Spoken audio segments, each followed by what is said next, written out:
syarika lah wa asyhadu anna Muhammadan abduhu wa rasuluh. Allahumma sholli ala Muhammad wa ala alihi wa sahbihi wa man tabi'ahum bi ihsan ila yaumil. Qala Allah Ta'ala fi kitabil karim a'udzu billahi minasyaitonir rajim. Bismillahirrahmanirrahim. Ya ayyuhalladzina amanu ittaqullaha haqqa tuqatih wa la tamutunna illa wa antum muslimun. Ya ayuhan nas taqu rabbakumul ladzi khalaqakum min nafsin wahidah wa khalaqa zawjaha wa batha minhuma rijalan katsiran wa nisaa wa taqullaha alladzi tasaaluna bihi wal arham innallaha kana 'alaikum raqiba. Rabbi israh li sadri wa yassir li amri wa hlul 'uqdatam min lisani yafqahu qawli. Alhamdulillahirabbil alamin. Mari kita senantiasa panjatkan puji syukur wonten ngasanipun Allah Subhanahu wa taala. Tinggi Allah tansah paring nikmat wilujeng sehat longgar dipun tetepaken ingkang iman Islam ila yaumil kiamah. Salajengipun kita dumugi wonten ing bab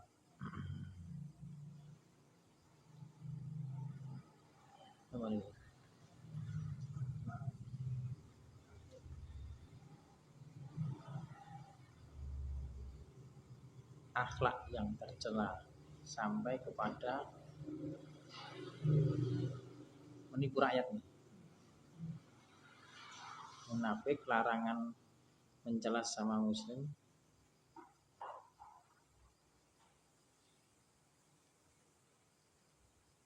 mempersulit rakyat, gitu. Halaman 503.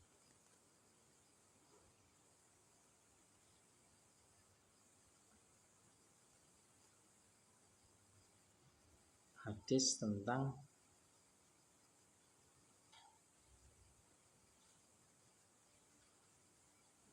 hadis nomor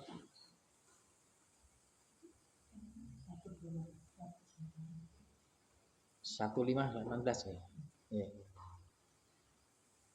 An Aisyah saking panjenenganipun Aisyah radhiyallahu an qalat, Aisyah berkata, qala Rasulullah sallallahu alaihi wasallam, Rasulullah SAW bersabda, Allahumma man waliya min amri ummati syai'an fasaqqa alaihim faskuk alaihi. Akhrajahu Muslim. Yaitu Rasulullah telah bersabda, Allahumma ya Allah, barang siapa memegang sebuah min wali min amri dari sebuah urusan umatku, amri umati urusan umatku, syai'an sesuatu apapun urusan umat, lalu ia susahkan mereka, fasaqqa alaihim fasquk alaihi, maka susahkanlah dia.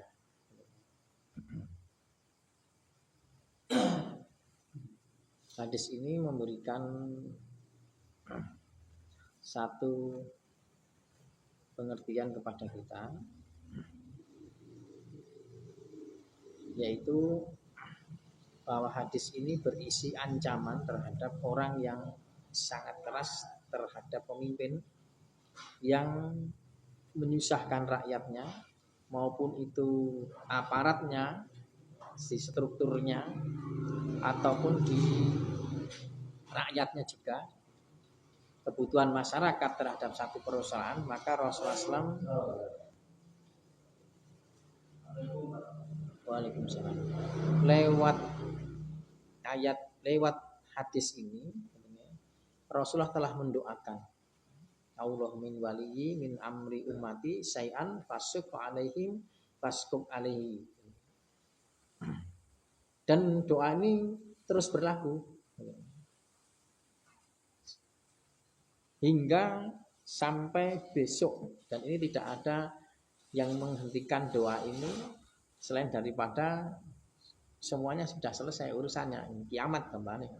Dan ini terus, sehingga ini artinya Karena itu ayat berlaku menunjukkan larangan siapapun orang yang diberi amanat, terlebih ini berkaitan dengan kemarin sudah kita bahas, yaitu berkaitan dengan pemimpin yang mengurusi umat, terutama yang berkaitan dengan punya wilayah negara. Maka di sini akan berlaku siapa yang menyusahkan rakyatnya maka akan disusahkan. Ada di antara para pegawai yang telah mati jiwanya seperti yang kita jumpai hari ini, rasa empati terhadap masyarakatnya, umatnya, kita nampak, apalagi kayak medsos,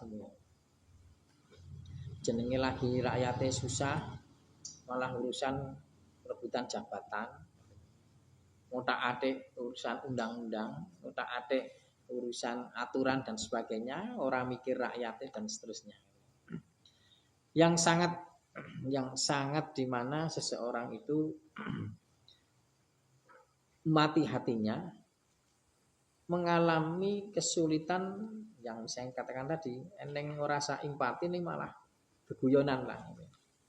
Maka kalian akan mendapatkan sebagian dari mereka yang mengelur-elur waktu dengan guyonan, ya di sini memang guyon disebut ngobrol, guyon, sembranan dan seterusnya. Sing kemarin telah terjadi kan, ST ini kan pejabat tahun ini pejabat dan viral akhirnya kan. Itu ya omong karena guyonan terhadap orang yang mestinya harus diperhatikan, sanajan guyonan, tetapi ternyata guyonan dalam hal yang semacam ini sensitif, ya sensitif terhadap kiai ini, yang sensitif terhadap umat yang lain. Justru ini cara-caranya kan keweleh. Dulu pernah khotbah, kalau menghina seseorang, mendolimi seseorang itu, nek orang itu membalas, itu malah rapopo kan, itu tidak bahaya, maksudnya begitu. Orang semua popo, tidak bahaya. Tetapi kalau orang yang dihina ini justru tersenyum kan, wah ini sih paling bahaya lah. Ini kan yang dihina ini kira tenang-tenang mawon. Wah ini yang paling bahaya. Dan betul, senyumnya orang yang dihina ini bahaya bagi orang yang menghina dan memberikan rahmat dan barokah yang dihina. Tanpa berusaha menyelesaikan segala urusan mereka yang diamanatkan, maka pada mereka, bahkan mereka terkadang menunda-nunda waktu untuk mengurusi, maka akan dibalas oleh Allah Subhanahu wa Ta'ala. Di antara yang mempersulit adalah memberlakukan urusan yang bersifat prosedur dengan nama rutinitas atau birokrasi, dan apa-apa masalah yang sudah menjadi tradisi. Ini memang susah bagi kita. Memperlama urusan serta menghilangkan hak yang wajib justru memperingankan semudah mungkin agar aktivitas kerja yang baik. 4. Di antara hal-hal yang dapat memberatkan manusia dalam urusan-urusan mereka adalah memilih orang-orang yang tidak memiliki keterampilan dan kemampuan untuk mengurusi kepentingan-kepentingan orang banyak. Syekhul Islam, maksudnya Ibnu Taimiyah rahimahullah berkata, wajib atas setiap pemimpin untuk menggunakan yang terbaik dan memilih yang terbagus sesuai dengan kadarnya. Yang terbaik dalam mengurusi soal peperangan, ya seorang yang di militer. Yang terbaik dalam mengurusi masalah-masalah pidana tentunya ya hukum. Tapi semua itu kalau di Islam itu pemimpin itu memang penilaiannya ada pada figur dari sisi akhlak. Figur dari sisi akhlak. Yang jadi masalah terutama di Indonesia, kasus memang secara normatif pemimpin itu yang pertama kali penilaian adalah kualitas karakter akhlaknya. Namun realitanya di Indonesia ini ketika berkaitan dengan pemilihan, notabene di Amerika itu ya tidak lebih baik daripada Indonesia, akhlaknya, termasuk Australia atau di negara-negara barat yang demokrasi sudah maju, itu lebih egalitar dan tidak ada gesekan yang berarti dan tidak ada otak-atik sing pelik kayak di Indonesia nih. Semua berjalan sesuai dengan aturan-aturan dan adab yang secara umum di Indonesia kan masya Allah gitu. Cara-carane akhlak, cara-carane moral ora tekan, tapi ternyata hukum sangat mudah. Sangat kudune proseduran ini selesainya dengan mekanisme kudu ini begini digolek iki celah supayane akhirnya hukum itu hanya dalam rangka untuk memenuhi kepuasan.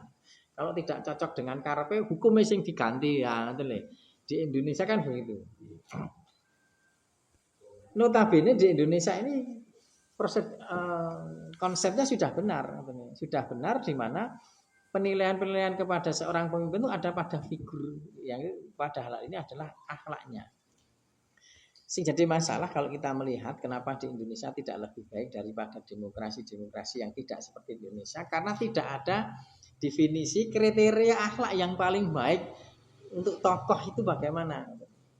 Ya kalau semua orang bisa bicara seperti ini, seperti ini, seperti ini, seperti ini. Tetapi nyatanya AED memilih kudune akhlake sing ini ini. AED sendiri yang berdakwah semacam itu, yang punya kriteria semacam itu, yang mendengungkan kriteria itu sendiri kadang-kadang malah di Indonesia nggih. Kudune ora berpihak kepada pilihan misalkan presiden A, B, C sing punya karakter yang bersih, yang cerdas misalkan, yang jujur, yang bertakwa A ngoten nggih. Nyatane malah gabung karo sing C umpamane ngoten. Notabene C tukang sapu. Lah itulah di Indonesia nih. Tadi di Indonesia itu memang sangat unik gitu. Logik. Kompleks dan unik. Uniknya kudune ora gabung. Contoh nggih. Di Jakarta. Sing kaya ngopo sing jenenge Habib Rizik karo Jokowi mati-matian gabung. Susah ta dinalar niku. Anies Baswedan karo PDI. Gitu? Menunggung Pramono Anung kan logika politik ora mungkin kudune ora iso. Tapi itu bisa terjadi di Indonesia. Jadi logika-logika itu di Indonesia sulit. Contoh lagi Prabowo. Prabowo dulu tarung karo Jokowi, banyak PDI dan sebagainya 3 kali. Ini tempat jadi. Kan ngeten. Nyatanya jadi menteri, kok akeh sing anyel juga kan ngeten. Uga sing ora trimo juga. Itulah di Indonesia. Itulah di Indonesia politik seperti itu. Ya itulah gaya Prabowo ya kalau kita menganalisa dari sisi militer intelijensi bisa saja terjadi. Tapi kenapa logika akhlak itu bisa gabung dengan orang yang tidak berakhlak ya itulah di Indonesia. Kadang-kadang ada yang mengatakan itulah kelebihan Indonesia, malah ngoten itulah kelebihan di Indonesia kan ngoten. Nah, larilah ketemu kan ngoten. Kalau saya pengennya ya yang lurus-lurus saja nanti rasa otak-atik nek kumpul karo wong apik ya karo wong apik kan ngoten. Nek kumpul karo wong elek ya elek. Ora usah ndadak etok-etoke dadi elek sik ngono kuwi wae nek aku ora tekan ngoten niku. Ora iso nglakoni ngoten niku.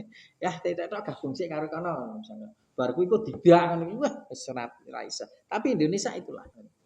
Kan kembali lagi janjane kuwi akhlak, kembali ke akhlak. Kalau akhlaknya mulia sebenarnya tidak akan terjadi politik yang sing banyak anomali istilahnya.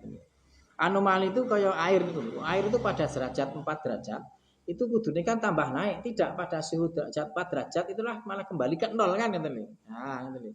Malah kembali ke nol baru naik kan gitu nih. Nah, itu air. Jadi ora sesuai dengan rumus kan gitu nih. Ya itulah di Indonesia. Tapi sekali lagi agama Islam. Notabene di Indonesia pun juga mayoritas agama Islam, tapi terjadi seperti itu. Ya itulah gitu nih. Nah, kalau memang sing jadi masalah gitu nih.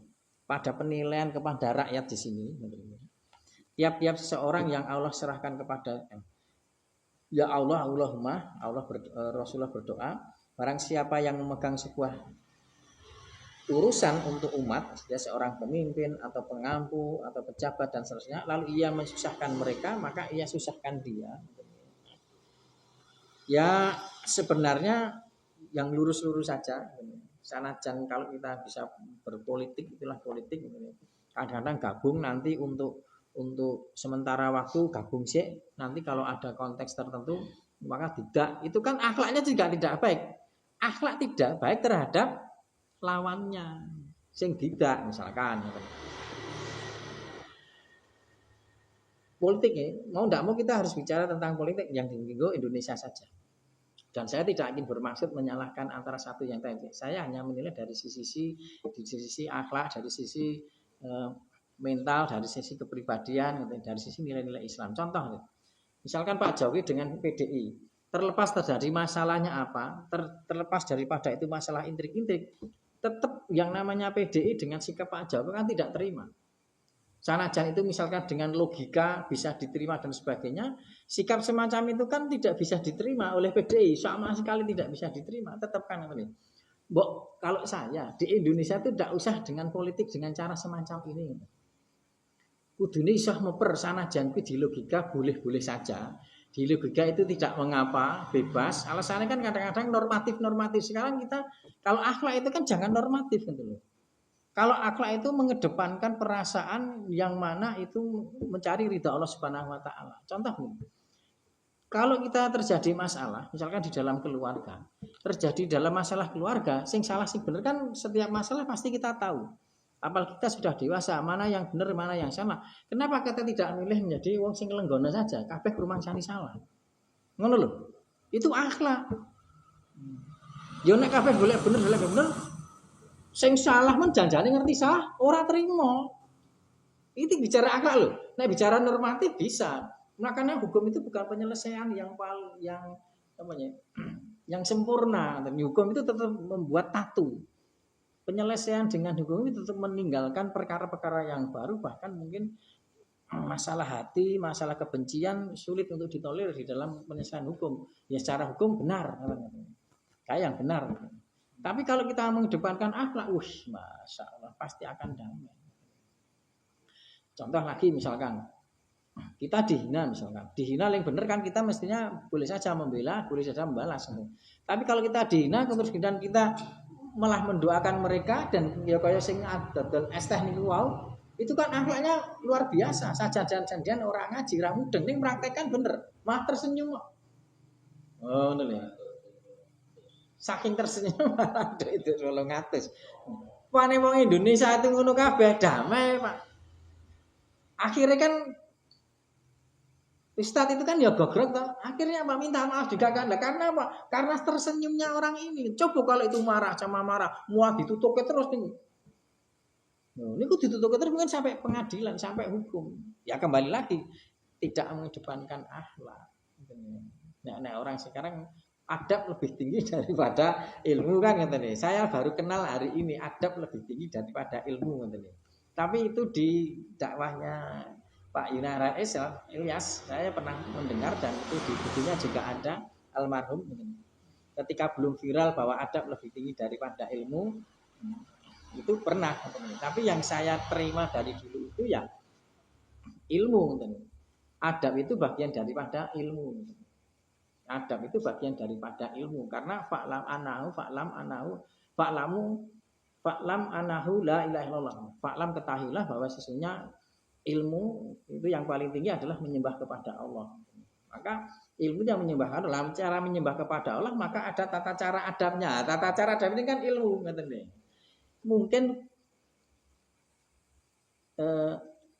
permasalahannya bukan masalah pada adab dengan ilmu, tapi prakteknya seseorang.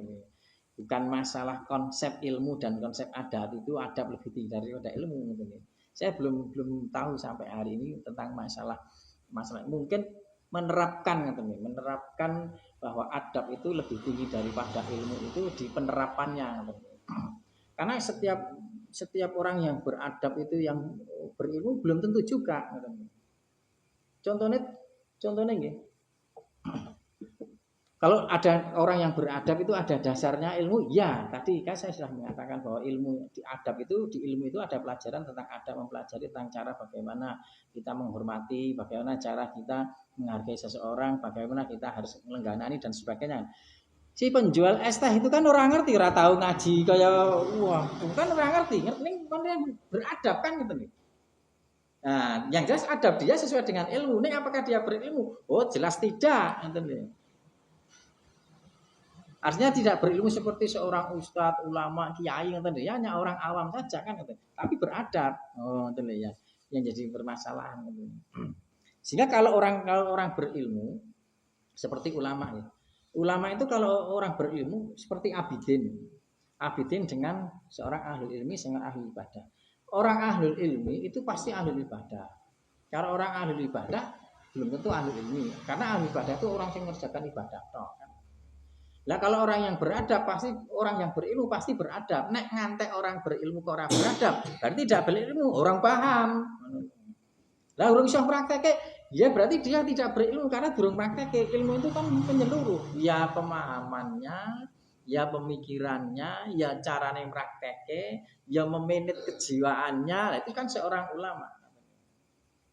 Ilmu itu cuma melingkupi seluruhnya. Pasti kalau orang berilmu pasti beradab. Ngantek orang yang berilmu tidak beradab, yang kita kalahkan dia bukan orang berilmu, bukan dia berilmu tapi tidak beradab.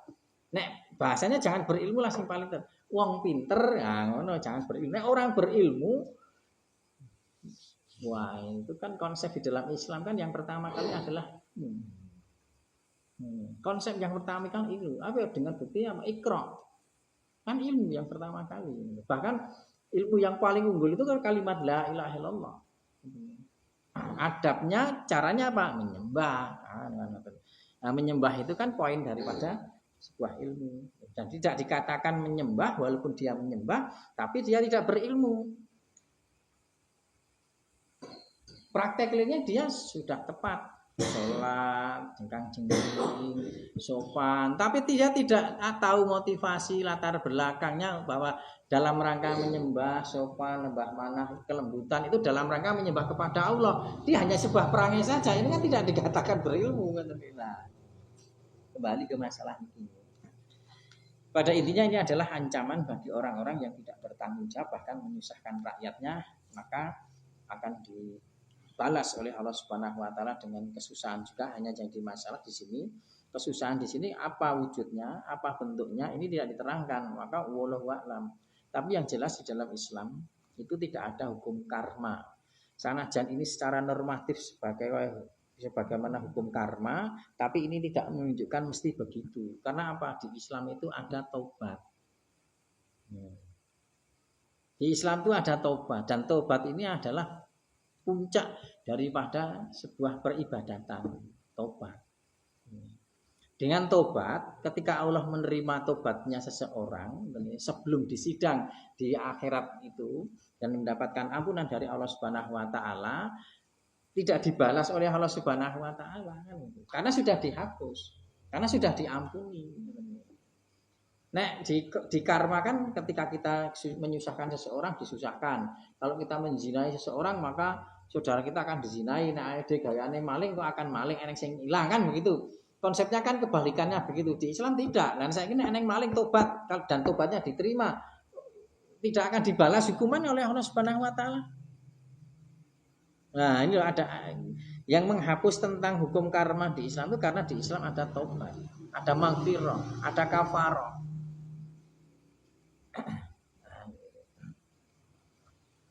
Susahnya di sini wallahu alam, Allah akan memberikan menyusahkan kepada seseorang ini dalam bentuk apa yang jelas susah. Termasuk ketika orang melakukan kesalahan, Allah jelas membalaskan gitu.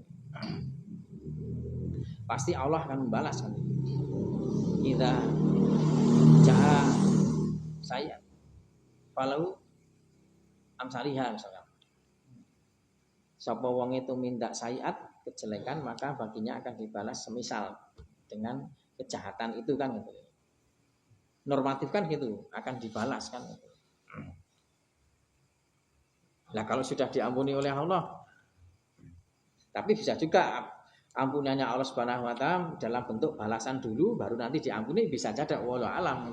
Tapi bisa juga tanpa ada balasan Allah mengampuni, bisa saja karena amal-amaliyah orang ini yang wallahu alam. An Abi Hurairah, lanjut an Abi Hurairah radhiyallahu anhu qala Rasulullah sallallahu alaihi wasallam idza qatala ahadukum falyajtanib bil wajh. Muttafaqun alaih. Apabila seseorang dari kamu memerangi, hendaklah ia singkirkan muka. Terangannya adalah hadis yang melarang seorang menambar atau memukul muka dari itu, dan dari hadis ini ternyata bahwa muka itu tidak boleh dipukul, ditampar, ditikam, dan dipanjang walaupun di dalam peperangan. 2. Dari itu kita bisa ambil arti bahwa Islam tidak mengizinkan merusak benda-benda yang baik walaupun terhadap musuh. Ini berkaitan dengan adab lagi, berkaitan dengan kalau manusia berkaitan dengan peri kemanusiaan. Sanajan dalam konteks perang, sanajan dalam konteks gelut, bahkan ini gelut ora gelut dalam arti exhibition, yaitu pertunjukan show seperti MMA dan sebagainya, gelut tenanan, perang tenanan, tetap adabnya tidak boleh melukai. Artinya mendolimi sampai misalkan nilai-nilai dari kemanusiaan orang itu, musuh itu rusak. Cukup hanya kemudian membunuh, misalnya calo-cel umpamanya, terus kemudian apalagi di sini menunjukkan tentang muka memang tidak boleh, cukup dengan membunuh. Nah, kalau di Israel kan sudah melebihi, bahkan Islam tidak mentolerir hal demikian. Tapi yang terjadi semacam itu kan, ngantek wis potong tangan yang video ini kok dibrem itu zalim. Di Islam sendiri tidak diperkenankan gitu, dan bukan tidak lagi diperkenankan, di sini diharamkan,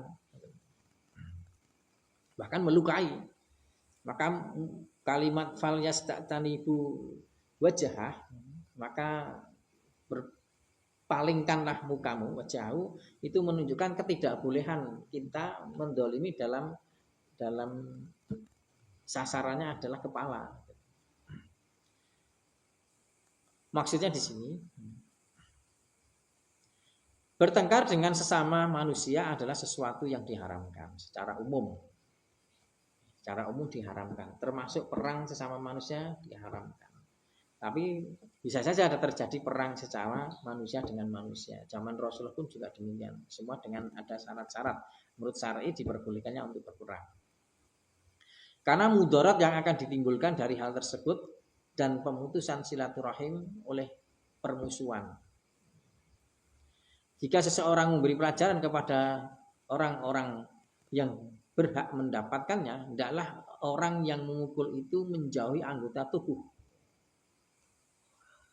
Kalau memang terpaksa ingin memberi pelajaran kepada orang-orang yang sedang melakukan gelut umpamanya, perang dan seterusnya, maka harus menghindari yang tubuh, bagian dari tubuh, sebagaimana hadis ini. Salah satu diantaranya adalah wajah.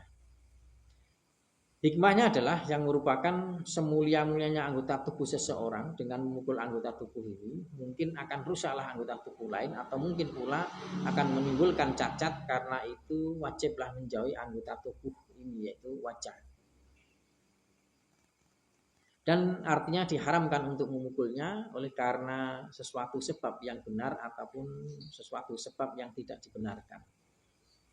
Apapun alasannya tidak diperkenankan, ya, kesimpulan itu. B. Serupa dengan wajah anggota-anggota tubuh lainnya yang dipukul yang akan menyebabkan kematian, wajib pula untuk dijauhi. Dikatakan di dalam surat Al-Iqna, hendaklah seseorang yang memukul itu menjauhi kepada wajah, kemaluan, perut, serta anggota-anggota tubuh lainnya yang dengan memukulkan akan menyebabkan kematian. Karena hal tersebut bukanlah sesuatu yang diperintahkan. Bahkan dari konteks hadis ini dilarang. Syekhul Islam, yaitu Ibnu Taimiyah rahimahullah, terhadap seseorang yang menegakkan hukum atas seseorang, hendaklah tujuan dari penegakan hukum itu ialah untuk memberikan manfaat sebagaimana seseorang ayah menghukum anaknya. Jadi tidak semena-mena, sehingga nilai-nilai humanisme itu tetap harus diberlakukan, sanajan itu berkaitan dengan pembunuhan. Dalam konteks ini hukum qisas sebenarnya. Maka tetap harus memperhatikan jangan sampai terjadi sebuah kezaliman, penyiksaan, penghinaan, baik penghinaan secara fisik atau penghinaan non fisik, psikologis, mental dan sebagainya. Sehingga kisos niku misalkan ditutup mripate, ditembak, dan ditembaknya tidak ada yang mengetahui, itu sudah mengikuti petunjuk-petunjuk dalam Islam. Pelurune sing ndi sing mateni, misalkan eneng 12, semua mengarahkan kepada seseorang yang isi bedile sing ndi lah ngerti sing nembak kan. Bedile sing ndi sing isi peluru asli, walau alam dan semua mengarahkan kepada jantung. Men langsung teksek kan. Itu kalau hukum mati tembak. Demikian juga hukum mati pancung. Hukum mati pancung kan ditutup, tebas. Tebasnya pedangnya ini landep banget. Kau nanti nonton video nih, langsung bias. Kalau gilotin itu kan ditentang. Hukum gilotin oleh zaman Louis Bonaparte, Louis keempat, Bonaparte itu kan berlaku hukum kejam. Jadi gilotin itu kayak nenggon film-film nih kalau bayangan nih, pesonya gede banget. Wong iku mau nang nggon ngisor to, tur ndelok peso mudhun. Wah, dak ora wedani. Weruh sik ngoten lho. Apa meneh sing digundal gandulke. Gundal gandulke urung tekan-tekan ngono bulan baleni 20 menit lagi waglek niku ora wah, penyiksaan batin to niku. Fisiknya tidak disiksa tapi batine ndelok pesone gede gondal gandul saya mudhun lagi ngorok bulune niku ora dolim niku. Di Islam tidak diperkenankan seperti itu, dilarang, bahkan di sini disebut haram. Bahasa tidak diperkenankan itu kan halus.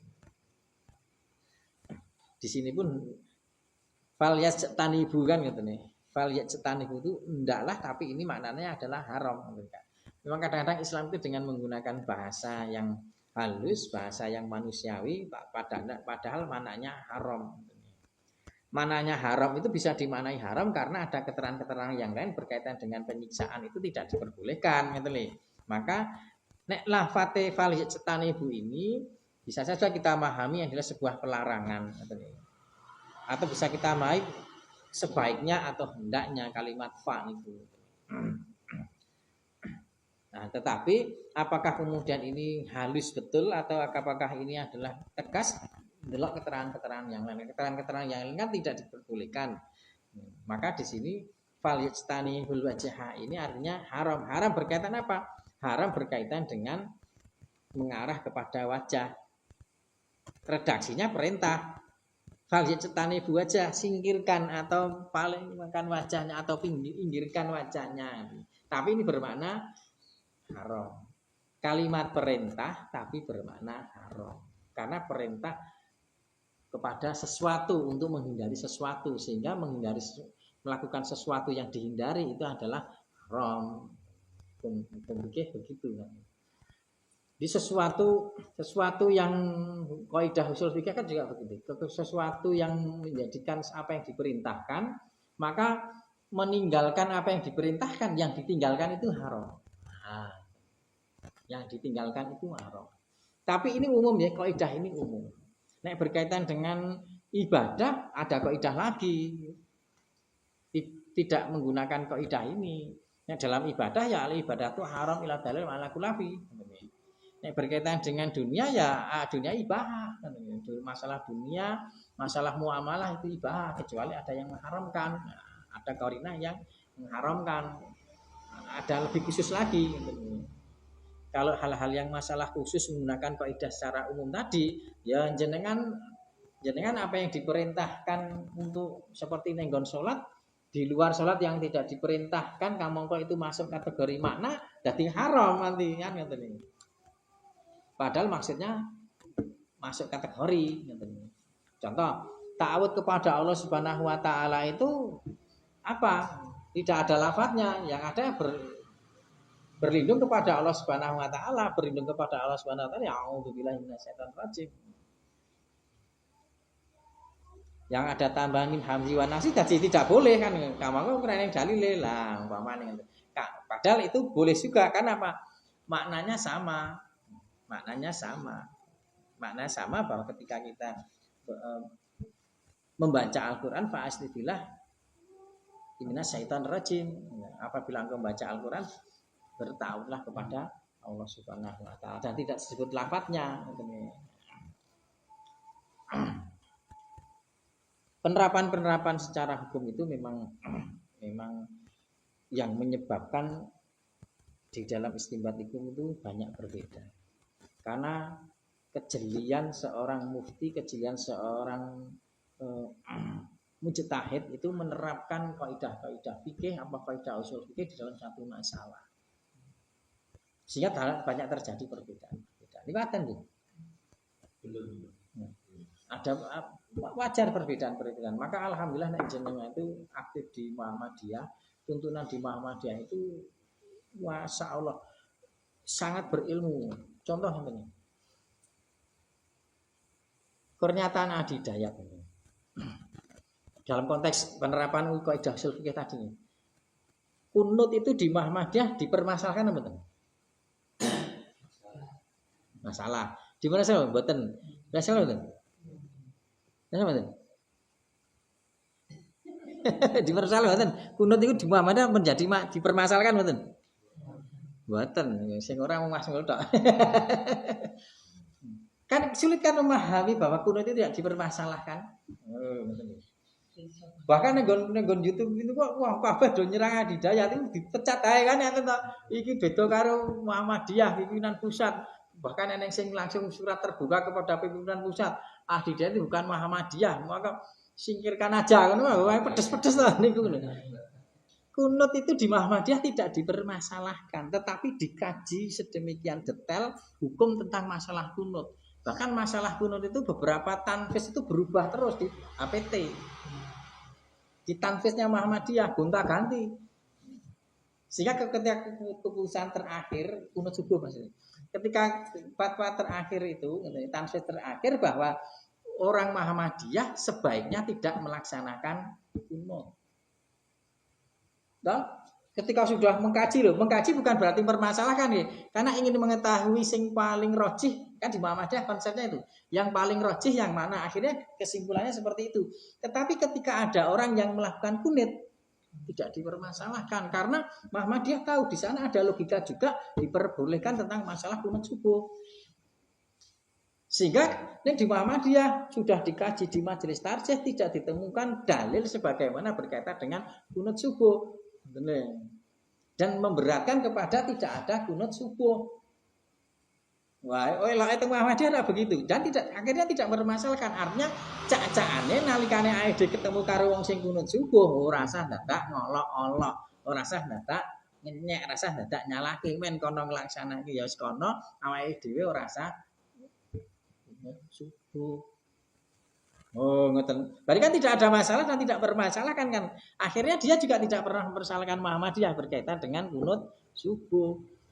Sing bermasalahkan nalikane wong Muhammadiyah ini akhirnya apa? Wah, ini elek-elek sing melakukan kunut subuh. Kita cukup hanya istiqomah dengan apa yang telah dituntunkan oleh majelis tarjih karena sudah meneliti sedemikian dalam pembahasan tarjih tentang kunut. Yang kesimpulannya sebaiknya tidak mengamalkan tentang kunut subuh karena disinyalir di sana ada kebid'ahan. Ini ora terus bid'ah pun rokok ora, ya semen. Karena kita paham ketika kita jujur pada diri kita sendiri tentang masalah ijtihad, umpamanya sing salah orang yang berijtihad tentang masalah kunut subuh itu ada, itu kan tetap dapat pahala, sama-sama jujur loh. Sama-sama jujur loh, dengan keilmuannya, kapasitasnya, kapabilitasnya, wong awam kan tetap melu sing dhuwuran ini berkaitan dengan basil masail misalkan, karo majelis tarjih ngoten. Umpamane sing salah Muhammadiyah umpamane, kan Muhammadiyah tetap satu pahala. Semua dapat pahala, tidak ada yang dipermasalahkan. Karena ini masalah ijtihad. Tapi yang penting ketika kita sudah meyakini seperti di majelis tarjih ya kita istiqomah bahwa kita tidak melaksanakan kunut subuh, selesai. Oh, ngoten. Ora terus bareng kae ning nggon mayoritas NU, wah lah piye tekno melu kunut subuh ya ora usah ngono, cukup kita diam saja kan ngeten lho. Tidak melaksanakan tapi kita menghargai mereka kan gitu. Nah, ora terus muding bar kuwi terus bareng salam terus muding tidak ada dalilnya. Wah, nesu-nesu ngono. Wah, iki ngopo kira ya ada rasa kunut subuh nan rampung, rasa tak nuding-nuding ngono. Kamu ahli bid'ah wa tekangen ngirangen. Kok nai ngoten ingkang saged pelaturaken wonten kita wonten atur kula nyuwun Assalamualaikum warahmatullahi wabarakatuh.